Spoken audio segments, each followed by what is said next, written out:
ہاں تو علی کہتے ہیں یہی تو بتانا چاہتا ہوں، اگر تم نے زندگی اللہ کی رضا پہ گزاری ہے، اپنی مرضی اللہ کو دے دی اور اللہ کی رضا لے لی ہے، تو پھر سوچ لو چاہے تمہیں دنیاوی طور پر جتنا ہی نقصان کیوں نہ پہنچ جائے، اصل میں تم کامیاب ہو گئے ہو۔ یہی تو کامیابی ہے۔ ہاں یہی علی ہے، کہتے ہیں وہی علی جو 2 انگلیوں سے خیبر کو اکھاڑا کرتے، جنہوں نے 2 انگلیوں سے در خیبر اکھاڑ لیا تھا، اسی علی کو سجادے میں ڈال کر لایا گیا، بیت الشرف سے بیت علی میں لائے۔ کس طرح سے مسجد سے بیت الشرف میں لے کر آئے، علی کے گھر میں لے کر آئے۔ جیسے ہی لے کر آئے بیٹوں کو دیکھا، جانے کس نگاہ سے بیٹوں کو دیکھا ہو، کیا کیا نہ یاد آیا ہوگا۔ روایات میں ہم نے سنا تھا کہ دیکھا حسن بھی ہیں، عباس بھی ہیں، سب بیٹوں کو دیکھا، بھتیجوں کو دیکھا، بھانجوں کو دیکھا، نگاہ حسین پہ پڑی، حسین نے اٹھایا ہوا تھا، ایک کرب کی لہر دوڑ گئی، میرا حسین، غریب حسین۔ دیکھ رہے ہیں، سب دیکھ رہے ہیں، جیسے ہی اپنے گھر پہ پہنچے ہیں اسی وقت بیٹوں کی طرف رخ کیا اور کہا اصحاب سے کہو کہ اب چلے جائیں۔ وہ اصحاب جانثار تھے، با وفا تھے، جانا نہیں چاہتے تھے۔ اب علی نے خود کہا سنا نہیں تم نے کہ چلے جاؤ؟ کیا تم فاطمہ کی بیٹیوں کی صدائیں سنو گے؟ کیا تم سن سکو گے رسول زادیوں کی آوازیں؟ کیا ان کا رونا سن سکو گے؟ وہ پلٹ گئے، اندر لایا گیا۔ اب کہتے ہیں اب سب کے سب بابا کے گرد ہیں، بیٹیاں بابا کے گرد اکٹھی ہو گئیں، بیٹے بابا کے پاس کھڑے ہوئے تھے۔ اب میری بی بی آگے بڑھتی ہیں، بی بی زینب کہتی ہیں بابا کچھ تو بولیے، بابا کچھ تو کہیے، بابا کچھ تو کہیے نا، کچھ تو فرمائیے۔ اب کیا کیا، میرے علی نے دیکھا ارد گرد خانوادہ اکٹھا ہے، سب لوگ اکٹھے ہیں، اہل بیت رسول کھڑے ہیں، اہل بیت علی کھڑے ہیں۔ میرے علی نے دیکھا اور دیکھ کر کہا، کسے دیکھا؟ سب سے پہلے حسن کو دیکھا، حسن کو قریب بلایا، حسن کو مدینہ سمجھا دیا۔ حسن مدینے میں کیا ہوگا، حسن کو مدینہ سمجھا دیا۔ اب نگاہ پڑی حسین پر، حسین کو دیکھا، حسین کو قریب بلایا، حسین کو کربلا سمجھا دی، حسین کو کربلا سمجھا دی۔ اب عباس کو دیکھا، عباس کو قریب بلایا، عباس کو چپ رہنا سکھا دیا۔ اب دیکھا مسلم کو قریب بلایا، مسلم کو کوفہ سکھا دیا۔ اب نگاہ پڑی زینب پر، جب زینب کو دیکھا، کہتے ہیں میرے مولا نے جب اولاد سب اکٹھی تھی، سب اولاد کو ہر ایک کا ہاتھ حسن کے ہاتھ میں دیا تھا، ایک عباس رہ گئے تھے۔ بی بی ام البنین دیکھ رہی تھی، رونے لگی۔ مولا علی نے فرمایا کیا بات ہے، ابھی میں زندہ ہوں کیوں روتی ہو؟ کہا آپ نے سب کے ہاتھ سب کو سپرد کر دیا حسن کے، میرے عباس کو نہیں کیا، میرا عباس رہ گیا۔ اتنے میں مولا نے حسین کو بلایا، کہا حسین یہاں آؤ۔ عباس کو بلایا، عباس کا ہاتھ حسین کے ہاتھ میں دیا، کہا عباس کو میں نے حسین کے لیے چھوڑا تھا۔ اب اس کے بعد اب جب بی بی زینب پہ نگاہ کی، حسین کو بلایا، حسین کا ہاتھ زینب کے ہاتھ میں دیا، کہا بیٹی زینب گھر تیرے حوالے، گھر تیرے حوالے، ہائے حسین تیرے حوالے۔ ایسے نہیں شریکت الحسین کہتے ہیں زینب کو، یہ وہی زینب ہے نا کہ جب حسین چلے گئے تو پھر حسین بن کر کھڑی ہو گئی، اس قافلے کی سرداری کی، اس قافلے کی سالاری کی۔ اب بی بی زینب کے سپرد کر دیا۔ بی بی دیکھ رہی ہے اب بی بی کو یاد آ رہا ہے، بی بی کو اپنے بابا کی باتیں یاد آ رہی ہیں۔ کہا تھا اے بی بی، کہتے ہیں کہ چند شب پہلے میری بی بی کو کوفہ کی گلیوں میں لے کر گئے تھے، رستے دکھا رہے تھے۔ کہتے ہیں روایات میں ہے بی بی نے کہا بابا یہ آپ مجھے کیا دکھا رہے ہیں؟ کہا تمہیں گلیاں دکھا رہا ہوں، رستے دکھا رہا ہوں۔ کہا بابا یہ جگہ یہ رستے تو بیٹوں کو دکھائی جاتی ہیں۔ روایات میں ہے کہ مولا نے گویا کہا ہو سکتا ہے کوئی وقت ایسا آئے میرا کوئی بیٹا نہ بچے،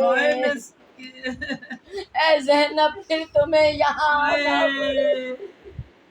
ہائے وہی زینب ہے، کہتے ہیں طبیب علاج کر رہا تھا، ہائے بیٹوں کے پاس تھے، بیٹیوں کے پاس تھے علی، ایسی رنگت زرد ہو چکی تھی کہ حکیم نے جا کر باہر بتایا انہیں جتنا دودھ پلایا جائے اتنا ان کے لیے اچھا ہے، کچھ نہ کچھ وقت گزر جائے گا۔ اب وہ یتیم جنہیں کبھی کہا کرتے تھے علی کہ دیکھو اگر کوئی تمہیں یہ طعنہ دے کہ تمہارا باپ نہیں ہے تو انہیں بتانا کہ ہمارا باپ علی ہے، وہ سارے یتیم جنہوں نے یہ سنا وہ اپنے اپنے کاسے دودھ سے بھر کر لے آئے، سب کے سب علی کے دروازے کے باہر کھڑے تھے کہ اے علی، اے ہمارے بابا، ہمارے پاس جو کچھ ہے ہم آ گئے، ہم پھر سے یتیم نہیں ہونا چاہتے، اے علی، اے علی یہ ہمارے پاس جو کچھ تھا ہم لے کر آ گئے ہیں، مگر وہ یتیم سب مل کر بھی علی کو بچا نہ سکے۔ ہاں کہتے ہیں کہ جب حالت زیادہ غیر ہونے لگی تو اس وقت علی نے کہا کہ اب وقت رخصت ہے، اپنی تدفین کا بتا دیا۔ کہتے ہیں اب عباس قریب تھے، عباس کی طرف دیکھتے تھے، بی بی زینب کو پاس بلایا، کہا گھٹ گھٹ کے مت رو میری بیٹی، بس آخری جملے ہیں، گھٹ گھٹ کے مت رو، رو لو جتنا رونا چاہتی، ہو سکتا ہے پھر کوئی رونے نہ دے۔ بیٹیاں ارد گرد تھیں، کہا بابا نے کہا بیٹے ذرا قریب آنا، سر کو بوسہ دیا، بازوؤں کو بوسہ دیا، کہا بابا آپ یہ کیا کر رہے ہیں؟ کہا مجھے معلوم ہے سر پیریدہ ہوگا، ان بازوؤں میں رسن بنیں گے۔ کہا بابا یہ کیسے ممکن ہے؟ عباس جیسا بھائی جس کو عباس جیسا علمدار ہو جس کا بھائی، بھلا اس کے ساتھ ایسا کیسے ہو سکتا ہے؟ علی نے منہ پھیر کر کہا دعا کرو زینب بھائیوں کا مان سلامت رہے، یہی وجہ ہے، یہی وجہ ہے جب کربلا میں عباس رخصت ہوئے تھے تو بی بی زینب نے سب بیویوں کو کیا کہا تھا؟ یہی کہا تھا آج پردے کی ضمانت واپس لیتی ہوں، آج میرا پردہ جا رہا ہے۔ آئے جب عباس میرے فرات پہ مارے گئے اس طرح سے علم آیا، خون آلود جب علم آیا تب میری بیوی نے یہی کہا میرے بابا سچ کہتے تھے، اب زینب کا پردہ نہ رہا۔ لعنت اللہ علی القوم الظالمین، لعنت اللہ علی القوم الفاسقین، لعنت اللہ علی القوم الکاذبین۔ السلام علی عبداللہ الحسین، السلام علی علی ابن الحسین، السلام علی اولاد الحسین، السلام علی اصحاب الحسین۔ صلوات